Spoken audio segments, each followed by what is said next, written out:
여러분, 우리가 지금 보고 있고 누리고 있는 문명은 교류를 통해서 활성화되고 발전하게 됩니다. 그래서 교류가 없는 문명은 쇠퇴하게 되고 마침내 그렇게 사라지게 되는 거죠.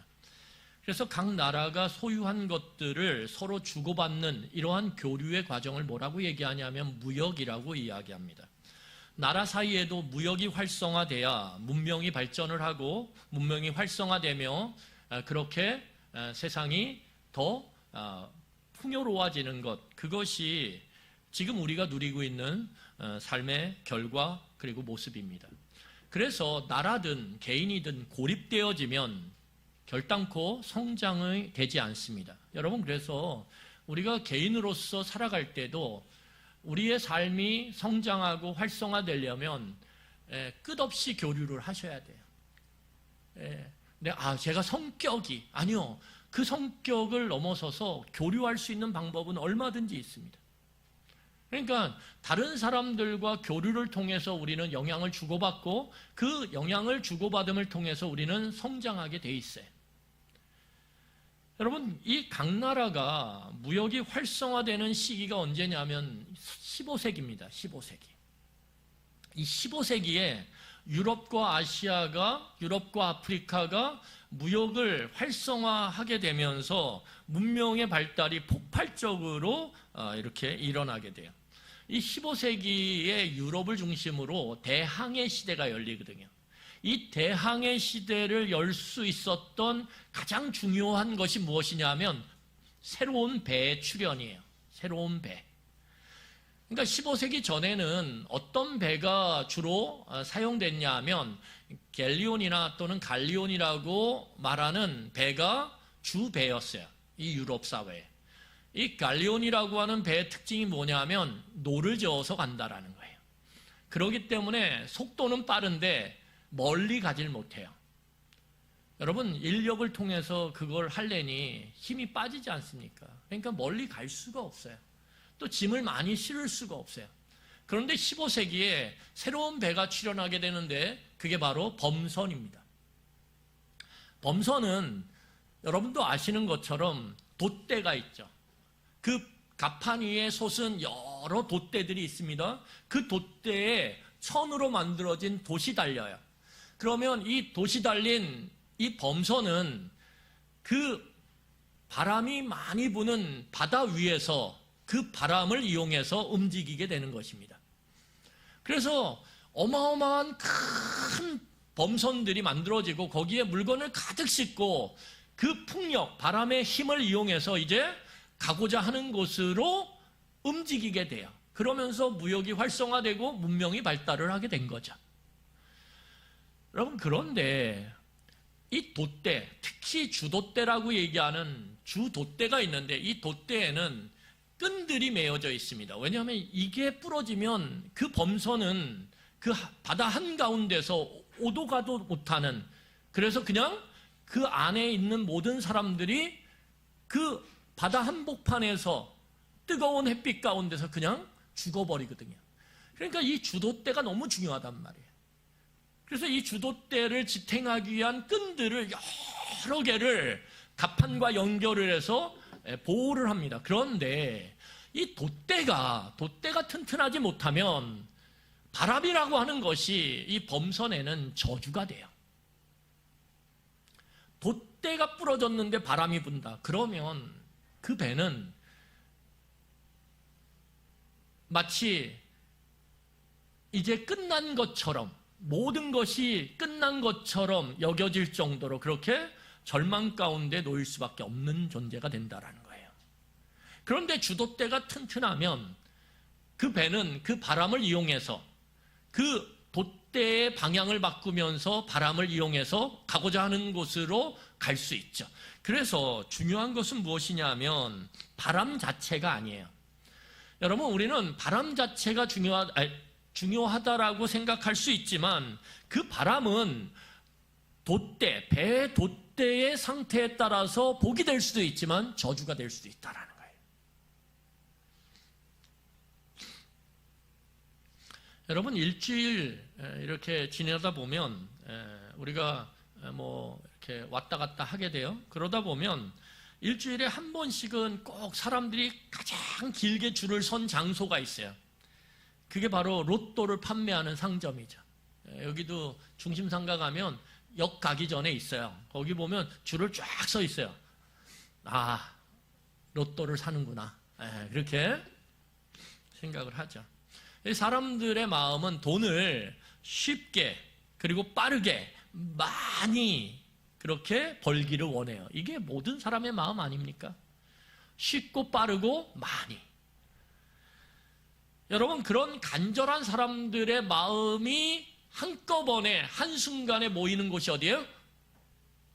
로또 상점이라니까요. 거기 다 인터뷰하면 똑같아요. 쉽고 빠르고 많이 돈 벌기를 원합니다. 여러분, 그러면 로또에 당첨되는 게, 로또 1등에 당첨되는 게 축복일까요?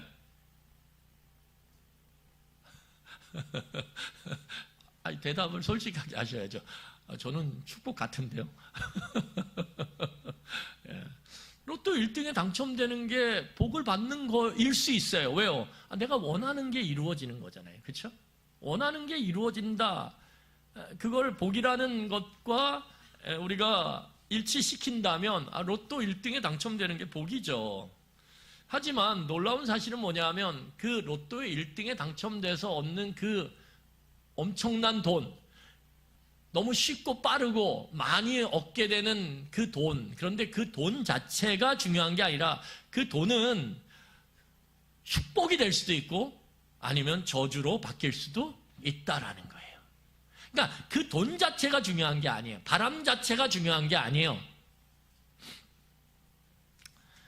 여러분, 바르게 또한 명확한 삶의 원칙이 없으면 로또에 당첨되었을 때 그 로또의 당첨금은 오히려 그 사람의 삶을 축복으로 인도하는 것이 아니라 저주로 인도할 가능성이 매우 높습니다. 이 주도대가 튼튼하지 않으면 바람은 오히려 그 배에 저주가 된다는 거예요. 그래서 여러분, 삶의 원칙, 그 원칙이 바르고 명확한 것이 삶을 살아가는 데 있어서 너무 중요하다는 거예요. 너무 중요하다는 거예요. 여러분, 미국에는 이 로또 시장이 어마어마하게 커요. 그래서 이 로또 당첨금이요, 우리와는 비교할 수조차 없습니다. 조 단위가 넘는 로또들도 있어요. 조 단위. 그런데 이제 궁금하겠죠. 이 사람들의 호기심은 늘 많으니까. 그러니까 로또에 당첨된 사람들이 그 어마어마한 돈을 갖고 이후에 어떠한 삶을 살고 있는지를 추적을 했어요. 사람들이 호기심이 많으니까 그런 것들을 추적하잖아요. 추적해 보니까 결론이 뭐냐면 삶의 원칙이 바르고 명확한 사람들은 그 로또 당첨금이 그 삶에 축복이 됐다라는 거예요. 그런데 삶의 원칙이 바르지 못하고 명확하지 않았던 사람들은 그 어마어마한 로또 당첨금이 오히려 그 사람의 삶을 저주로 몰아넣는 그러한 불쏘시개가 됐다라는 거예요. 여러분, 이 삶의 바른 원칙과 명확한 원칙을 갖고 살았던 사람들, 그런데 로또 1등에 당첨됐어요? 당첨된 후에도 그러한 삶의 원칙을 고수했던 사람들은 여전히 청소부였는데 청소부로 일하고 있었다라는 거예요. 회사원이었는데 회사원으로 일하고 있었고, 상점에서 일하고 있었는데 상점에서 여전히 일하고 있다라는 거예요. 자기의 삶의 터전을 떠나지 않았다라는 거예요. 여러분, 삶에 있어서 중요한 것이 무엇입니까? 관계거든요. 신뢰할 수 있는 관계, 믿을 수 있는 관계. 그런데 오랜 시간 동안 청소부로, 회사원으로, 상점의 점원으로 그렇게 쌓아온 주변 사람들과의 그 신뢰관계, 그 사랑의 관계를 내가 로또 당첨 1등 됐다 그래서 그것을 끊어내거나 단절시키거나 버리지 않았다라는 거예요, 이 사람들은. 근데 대부분의 사람들은 기존의 관계를 다 끊어버렸어요. 그리고 멀리 이사 갔어요. 심지어는 자기 아내와의 관계도 끊어버렸어요. 이혼했어요. 그런 사람들은 그 이후 너무 불행하게 자신의 삶을 저주하며 사는 그런 인생이 됐다라는 거예요.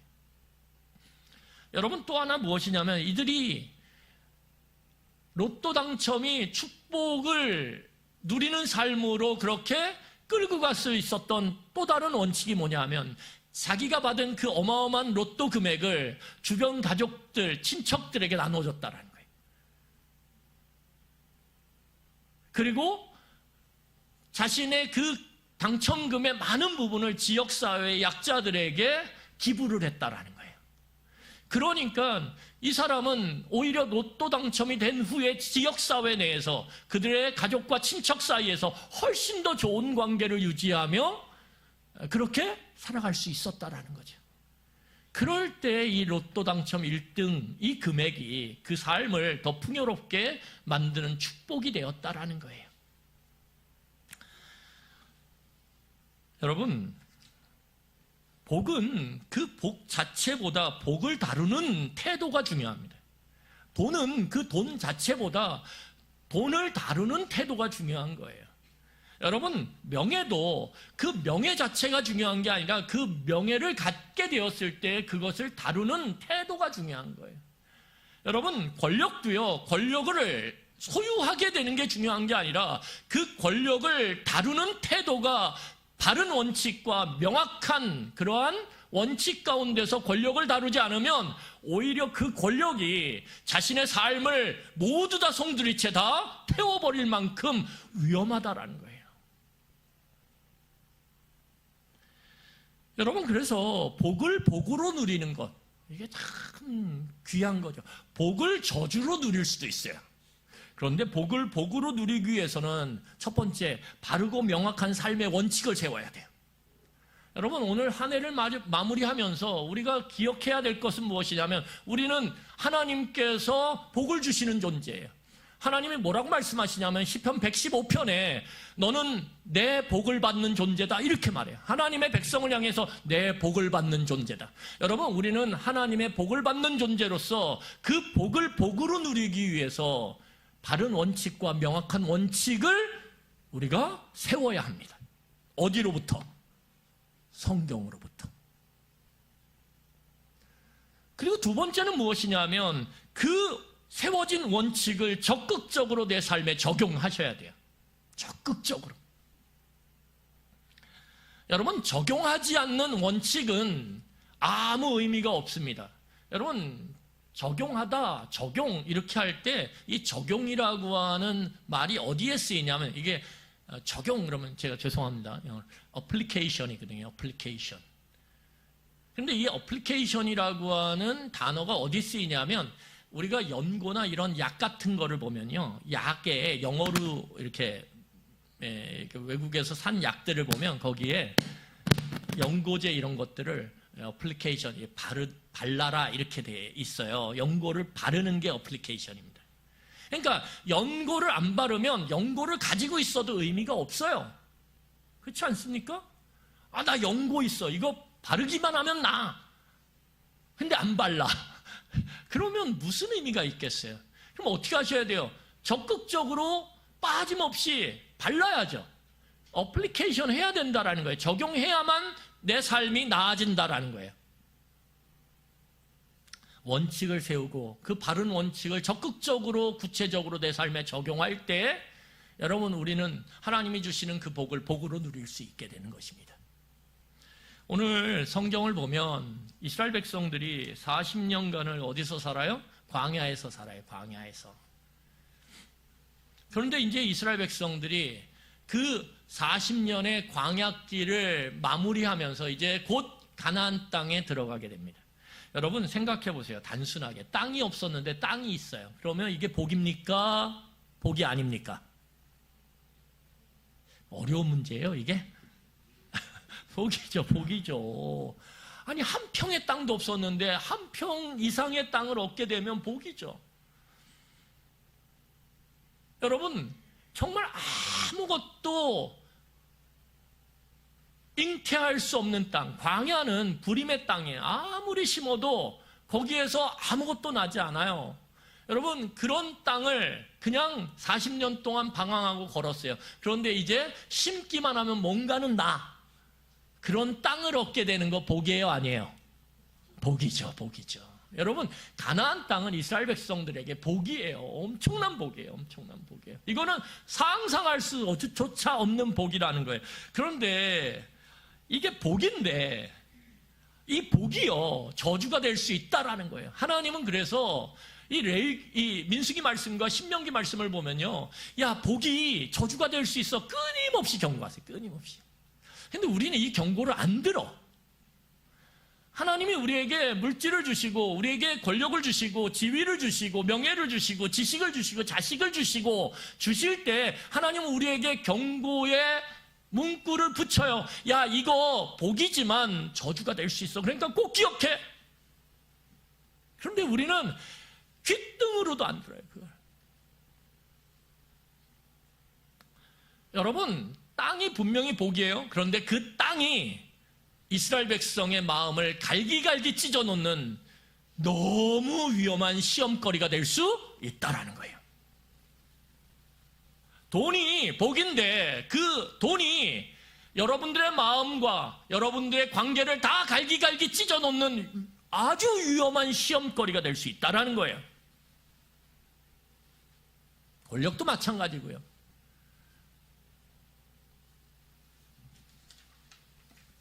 여러분, 모건 하우젤이라고 하는 유명한 돈의 심리학이라고 하는 책을 쓴 사람이 있어요. 심리학자인데 모건 하우젤이라는 사람이 돈의 심리학이라는 책을 썼어요. 그런데 이 돈의 심리학이라는 책을 잘 보면 뭐라고 거기다가 딱 적고 있냐 하면 자본주의는 두 가지를 좋아한다는 거예요. 자본주의. 하나는 뭐냐 하면 돈을 만들어내는 것, 부를 만들어내는 것, 물질을 만들어내는 것을 너무 좋아한다는 거예요. 여러분, 그렇지 않습니까? 우리가 살아가는 세상이 자본주의 세상인데 사람들이 온통 관심이 뭐예요? 돈 만들어내는 거. 어떻게 하면 돈을 만들어낼 수 있지? 어떻게 하면 돈을 더 벌 수 있지? 어떻게 하면 내 통장에 더 많은 돈을 쌓을 수 있지? 여러분, 이게 우리의 관심 아닙니까?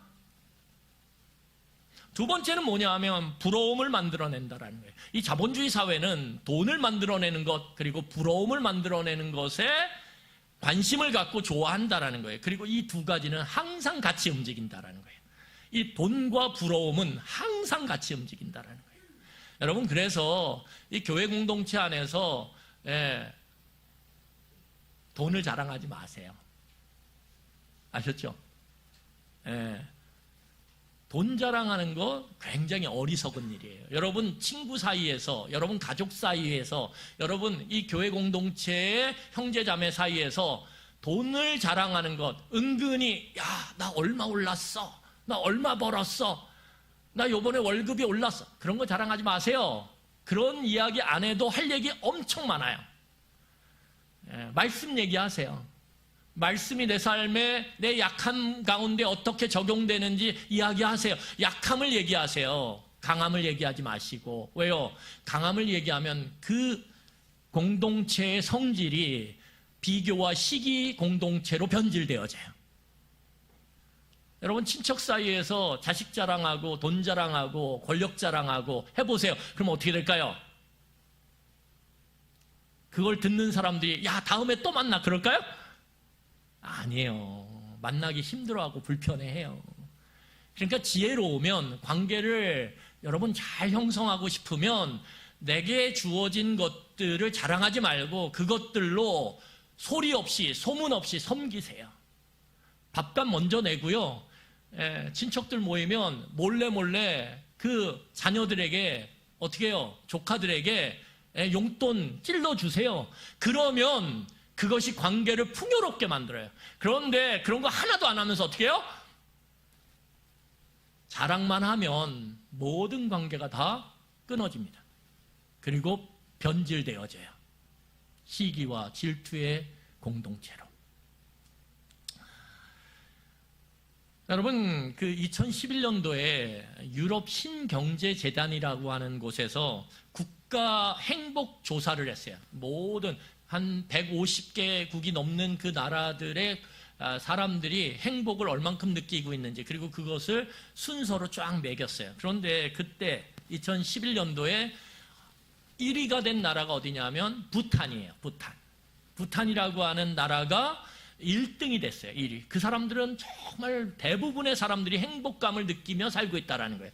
그런데 아주 재밌는 조사를 또 했어요. 한 10년 후에 2019년도에 세계 행복보고서라고 하는 이런 보고서를 냈는데 그 약 10년 후의 보고서에는 이 부탄이라고 하는 나라의 행복지수가 156개국 중에 95위가 됐어요. 그러니까 10년 동안 1위였다가 몇 위가 됐어요? 거의 100위권이 됐단 말이에요. 여러분, 이 엄청난 차이 아닙니까? 그렇죠? 10년 사이에 무슨 엄청난 변화가 일어났기에 사람들이 느끼는 이 행복도가 이렇게 차이가 나냐 이거죠. 그런데 의외로 그 부탄이라고 하는 나라의 변화는 없었어요. 그런데 이 차이를 만들어낸 그 원인이 굉장히 단순하다는 거예요. 매우 단순해요. 인터넷이 들어왔다는 거예요. 이 부탄이라고 하는 나라에 그 10년 사이에 2011년과 2019년 사이에 인터넷이 들어와서 이제 부탄 사람들이 핸드폰을 갖고 인터넷을 이용해서 세계 각국의 사람들이 어떻게 살고 있는지를 보기 시작한 거예요. 자기들보다 잘 사는 나라들의 삶을 보니까 자기들은 너무 가난했었던 거예요. 그때부터 불행해지기 시작하는 거예요. 변화된 건 없어요. 하나도 변한 건 없는데 남이 사는 것을 보기 시작하자. 그리고 그것과 자신의 지금의 삶이 비교되기 시작하자. 그때서부터 불행함이 몰려들기 시작하는 거예요. 그리고 사는 게 기쁘지 않고 괴롭기 시작하는 거예요. 여러분, 나 사는 게 되게 힘들어 그러시면요, 여러분 인터넷을 끊으세요. 남이 사는 거 관심 갖지 마세요. 그래서 여러분, 이 돈이 몰리는 서울에서도 돈이 몰리는 강남, 그렇게 그쪽으로 우리가 삶의 방향, 삶의 터전을 옮겨가면 우리는 끝없이 불행해요. 여러분, 젊었을 때는 그렇게 가도 돼요. 그런데 나이가 들어가면 절대 그런 곳에서 살면 안 돼요. 왜요? 그러면 끝없이 불행하거든요. 나이가 들면 어디로 와야 됩니까? 산본으로 와야 돼요. 수리산으로 가야 돼요. 그러면 여러분, 내가 오늘 먹고 오늘 입고 오늘 사람들과 함께 이야기를 나눌 수 있다는 것 자체가 행복이에요. 그런데 돈이 몰리는 곳으로 가면 갈수록 어떻게 됩니까? 우리는 끝없이 내가 걸치고 있는 것, 내가 차고 있는 것, 내가 먹고 있는 걸 끊임없이 비교하게 돼요. 그러면 행복하지 않아요.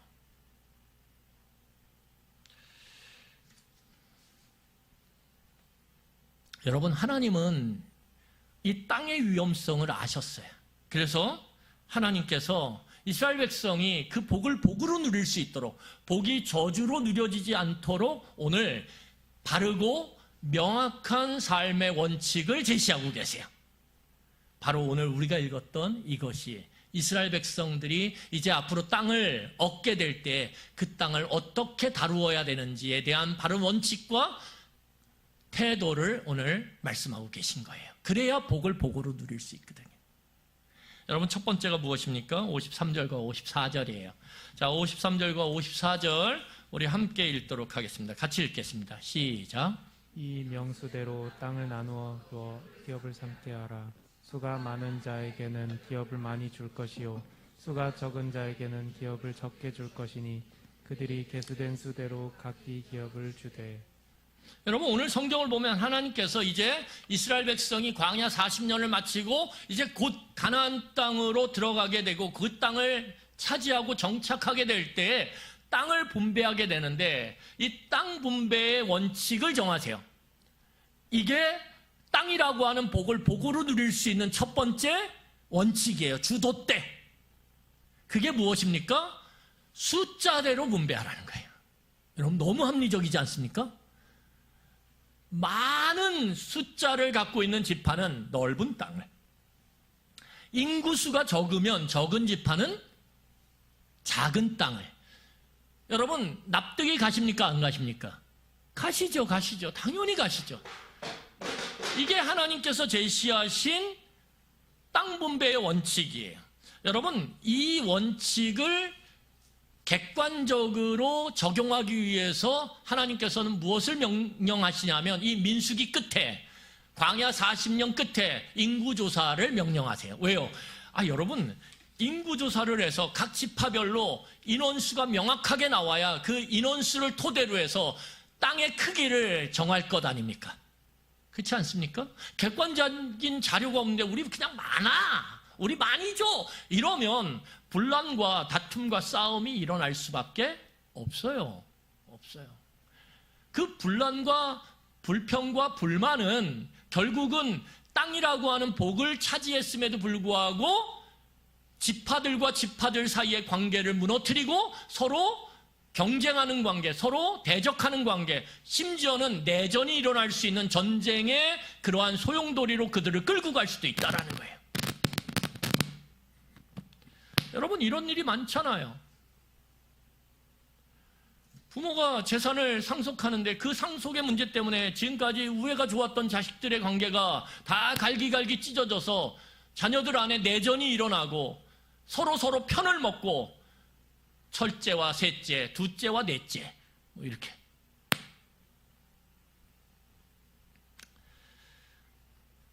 여러분 이 불평과 불만이 최소화될 때 그 땅이라고 하는 복은 복으로서 누려질 수 있는 거예요. 하나님께서는 이스라엘 백성들의 그 불평과 불만을 최소화할 수 있는 원칙이 무엇이라고 오늘 말씀하고 계시냐면 숫자대로 분배하라는 거예요. 여러분 두 번째 땅 분배의 원칙이 무엇이냐면 55절입니다. 우리 55절 보세요. 오직 그 땅을 제비보아 나누어 그들의 조상 지파의 이름을 따라 얻게 할지니라. 오늘 하나님께서 제시하신 두 번째 땅 분배의 원칙은 무엇입니까? 제비를 뽑아서 분배하라는 거예요.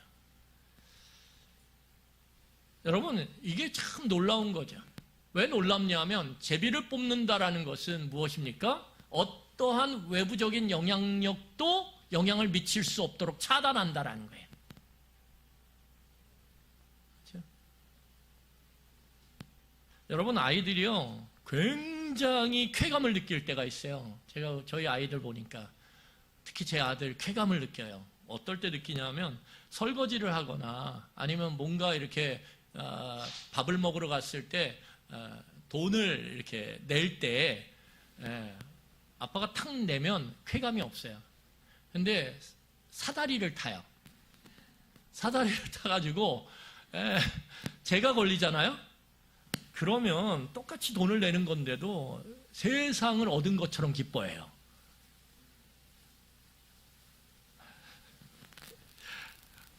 그게 좋은 거죠. 그게. 여러분 이 제비를 뽑는다라는 것은 무엇입니까? 정해진 것이 아니에요. 어떠한 외부적 영향력에 의해서 결정된 것이 아니라는 거예요. 그게 중요한 거예요. 여러분 오늘 성경을 보면 64절과 65절에 누가 나오냐 하면 이 여호수아와 갈렙이라고 하는 두 사람이 나옵니다. 그런데 이 가나안 땅에 들어가게 되는 시점에서 살아남은 사람은 딱 두 사람이에요. 이 출애굽 1세대 부모 세대 가운데서 40년 동안 살아남은 사람은 딱 두 사람, 여호수아와 갈렙. 여호수아는 어느 지파냐 하면 에브라임 지파예요. 갈렙은 어느 지파냐면 유다 지파거든요. 그런데 이 에브라임과 유다 지파가 인구조사를 했을 때 가장 많아요. 두 지파가. 자, 그렇게 되면 어떤 문제가 생길까요? 이 제비 뽑는 것이 아니라 그냥 숫자에 따라서 땅을 분배해도 사람들, 다른 지파의 마음 가운데서는 어떤 마음이 들어요? 가장 영향력 있는 누가? 여호수아와 가장 영향력 있는 누구요? 갈렙이 결국은 이 모든 것들을 다 결정했구나. 그럴 수 있을까요? 없을까요? 얼마든지 있죠. 왜요? 그들의 권위에 대해서 누구도 도전할 수 없거든요. 그러니까 아무리 숫자대로 땅을 분배한다 해도 제비를 뽑는 것이 아니라 그 이 지도자들끼리의 결정이라면 여호수아와 갈렙의 입김이 영향력을 미칠 수밖에 없고, 미친다면 숫자에 따라서 넓은 땅과 작은 땅을 분배받았어도 그것은 이스라엘 백성들 전체를 갈기갈기 찢어 놓을 수 있는 화근이 될 수 있다라는 거예요. 그러니까 하나님이 두 번째 장치를 마련하세요. 그게 무엇입니까? 외부적 영향력 전혀 배제한 상태에서 뭐 하는 거예요? 뽑는 거예요. 그런데 그 뽑을 때 하나님께서 큰 나라는, 큰 지파는 큰 땅으로, 작은 지파는 작은 땅으로 분배될 수 있도록 하나님께서 그 가운데 역사하신다라는 거예요. 여러분, 세 번째는 땅 분배 원칙을 제시하시는데 62절이에요. 62절을 함께 보도록 하겠습니다. 우리 같이 읽겠습니다. 시작. 1개월 이상으로 계수된 레위인의 모든 남자는 23,000명이었더라. 그들은 이스라엘 자손 중 계수에 들지 아니하였으니 이는 이스라엘 자손 중에서 그들에게 준 기업이 없음이었더라. 여러분, 오늘 하나님께서 이 광야 40년 동안 반복해서 해오셨던 말씀을 가장 마지막 순간, 결정적인 순간에 다시 한번 못을 박으세요. 그게 뭐냐면, 땅을 분배할 때 다른 지파는 다 땅을 분배받는데 레위 지파는 제외한다라는 거예요. 이걸 다시 한번 확인하세요. 이걸 아이들 말로 확인사살이라고 하죠. 확인사살. 여러분, 이게요, 그냥 단순한 것 같지만 그렇지 않아요. 왜 그러냐면, 광야 40년 동안에 가장 수고하고 애쓴 지파를 들라면 레위 지파가 최고예요. 왜냐하면 다른 지파 사람들은 다 자기 집을 돌보고 자기 가족을 돌봤어요. 그런데 레위 지파는 자기 가정이나 자기 집이나 자기 가족들을 돌보기 이전에 뭘 돌봤어요? 하나님의 집, 성막을 돌봤단 말이에요. 그래서 이 사람들은 이동할 때도 자기 짐 지지 않았어요. 다 성막 짐지고 그 물건 들고 그 광야를 걸었단 말이에요. 그러니까 수고로 치면 레위 지파만큼 40년 동안 고생하고 애쓴 지파가 있어요, 없어요? 없어요. 그런데 결정적으로 땅을 분배할 때는 레위 지파 어떻게 해요? 제외.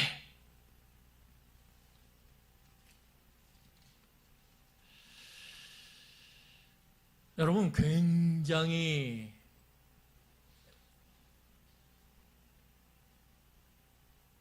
어려운 문제예요, 이게.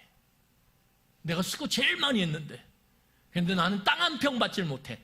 여러분, 이걸 어떻게 받아들이고 납득하겠어요? 그런데 거기에 대해서 하나님이 오늘 다시 한번 마지막 순간에 못을 박아요. 레위 지파는 무조건 제외.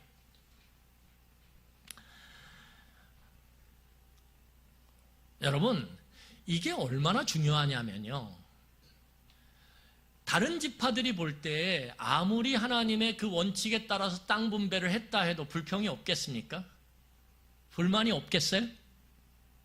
있을 수 있죠. 그런데 그 모든 불만을 다 잠재울 수 있는 대상이 있어요. 누구요? 레위 지파. 자기네들도 인정하거든요. 가장 수고와 애씀을 40년 동안 한결같이 했던 지파. 그런데 땅 한 평 받지 못해요. 그러면 레위 지파 앞에서 명함을 꺼낼 수 있어요, 없어요? 있어요, 없어요? 없어요. 아니, 레위 지파는 저렇게 애쓰고 수고했는데 땅 한 평 분배받지 못했대. 여러분, 이 한마디면 끝나는 거예요. 이 한마디면. 땅 한 평도 없는 저 레위 지파도 하나님이 공급하심을 믿고 사는데 내게 주신 이 땅 감사함으로 받아야지. 그러면 하나님이 이 땅을 통해서 30배, 60배, 100배의 열매를 거두게 함으로 나를 살게 하시지 않겠어? 여러분, 그런 마음이 들까요, 안 들까요? 들죠. 레위 지파는 굉장히 중요한 지파예요. 제가 이 레위 지파의 이 부분들을 해석을 하면서 갑자기요? 평소에 그런 생각 안 합니다. 갑자기 저나 목회자들이 생각나더라고요. 이거 갑자기 생각난 거예요. 제가 보니까 제가 공부를 23년 했더라고요. 초중고 12년, 대학 4년, 유학 4년, 대학원 3년. 그래서 보니까 23년을 공부를 해가지고 끈이 너무 길어요.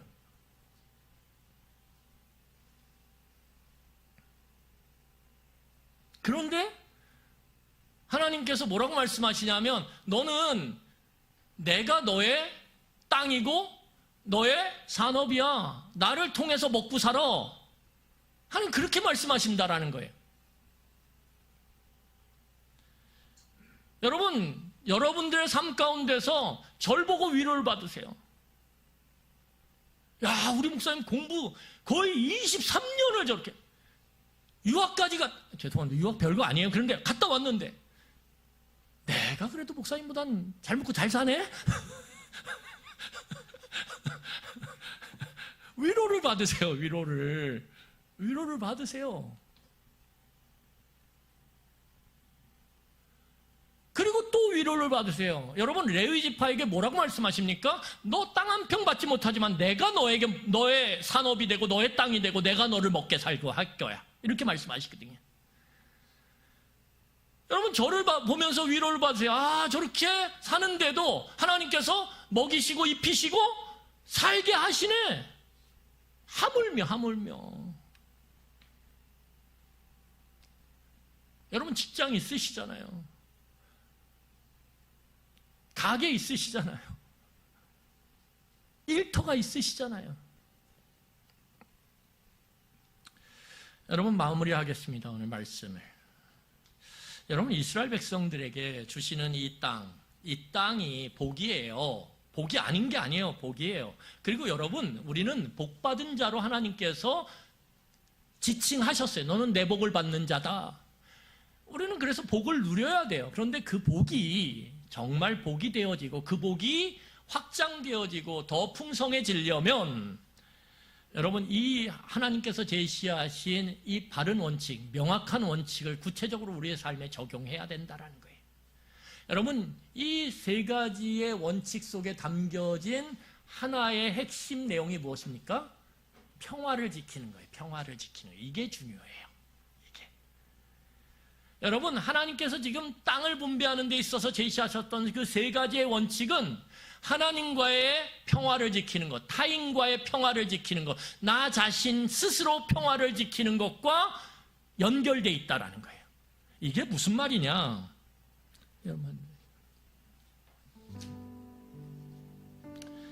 여러분, 이스라엘 백성은 하나님과 평화를 지켜야 돼요. 다른 사람들과 평화의 관계를 맺어야 돼요. 나 자신과도 평화의 관계를 유지해야 돼요. 우리 또한 마찬가지예요. 우리가 이 평화의 관계를 유지하고 지켜낼 때 우리는 복을 복으로서 누릴 수 있어요. 여러분, 평화의 관계를 지키기 위해서 우리가 반드시 기억할 게 있어요.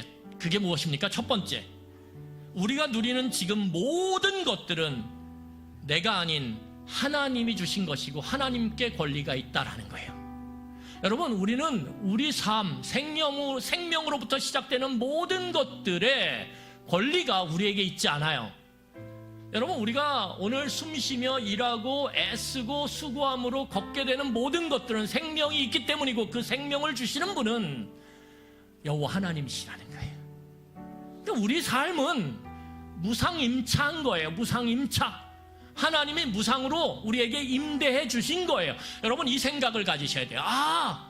나에게 오늘 이 생명을 갖고 무상으로 갖게 된 이 생명을 갖고 오늘 숨쉬며 애쓰며 땀 흘리며 노력함으로 걷는 모든 것들은 하나님이 내게 주신 것이구나. 여러분, 그럴 때 우리는 하나님과의 평화의 관계를 맺어갈 수 있어요. 왜요? 그 평화의 관계는 뭘로 나타나요? 감사로 나타나거든요. 내게 지금 주신 것들, 이것 안에서 감사할 때 이것이 복이 되는, 그래서 그것이 확장되어지고 풍성해지고 온전해지는 그러한 은혜를 누리게 되는 거예요. 여러분, 두 번째가 무엇이냐면 우리가 그렇게 될 때 내게 지금 주신 이 삶의 복, 그것이 가장 알맞는 복을 주셨다라고 인정하실 수 있다는 거예요. 여러분, 하나님은 각 사람에게 가장 알맞은 복을 주세요. 가장 알맞은 복. 그러니까 오늘 내가 누리는 복은 하나님이 내게, 내 상태에, 내 모습에, 내 시기에 가장 알맞은 복을 주신 거예요. 또 내 옆에 있는 사람에게는 그 사람에게 가장 알맞은 복을 주신 거예요. 그렇기 때문에 그 사이에 비교의 이유는 없다라는 거예요. 그걸 비교하며 질투할 이유도 없어요. 왜? 내게 가장 알맞은 것을 주셨기 때문에. 그리고 그것을 우리가 감사하고 기뻐할 때 하나님은 내게 주신 것들을 확장시키고 그것을 넓혀 가실 것이기 때문에. 그런데 내가 가진 것들을, 내가 받은 것들, 그것을 내 옆 사람과 비교하면서 내 땅은 작아, 내 땅은 좀 더 기름지지 않아, 내 땅은 보잘것없어. 여러분, 그렇게 된다면 그 사람은 그 땅에 힘을 다하고 애씀을 다하고 수고를 다하는 그러한 삶을 살아갈 수가 없어요. 마치 한 달란트 받은 사람처럼 그냥 그걸 땅에 쳐박고 그냥 내버려두는 그러한 불행한 삶을 살아가게 될 거예요. 불평과 불만이 있는 그 삶에 선한 열매가 맺힐 가능성이 없어요. 그래서 여러분, 우리는 평화를 지켜야 돼요. 하나님과의 관계 안에서, 다른 사람과의 관계 안에서, 나와의 관계 안에서 우리가 평화를 지켜갈 때 우리에게 주신 그 알맞은 복은 시간 속에서 더 풍성해지고 더 온전해지고 더 커져갈 것입니다. 그게 복을 복으로 누리는 그러한 길이라는 사실을 우리가 기억하시길 바라요. 이 시간에 함께 말씀을 기억하면서 기도하겠습니다. 여러분, 올 한 해를 마무리하면서 우리에게 주신 것들이 너무 많아요.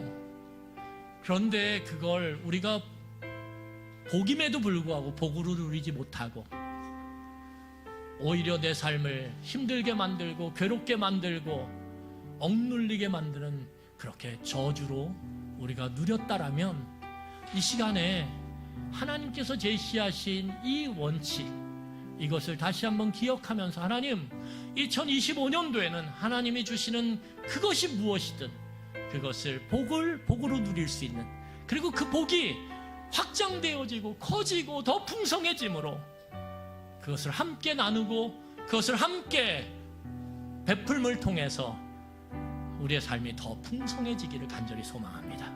그걸 꿈꾸길 원합니다. 그것을 소망하길 원합니다. 우리 이 시간에 함께 기도하도록 하겠습니다. 기도하시겠습니다.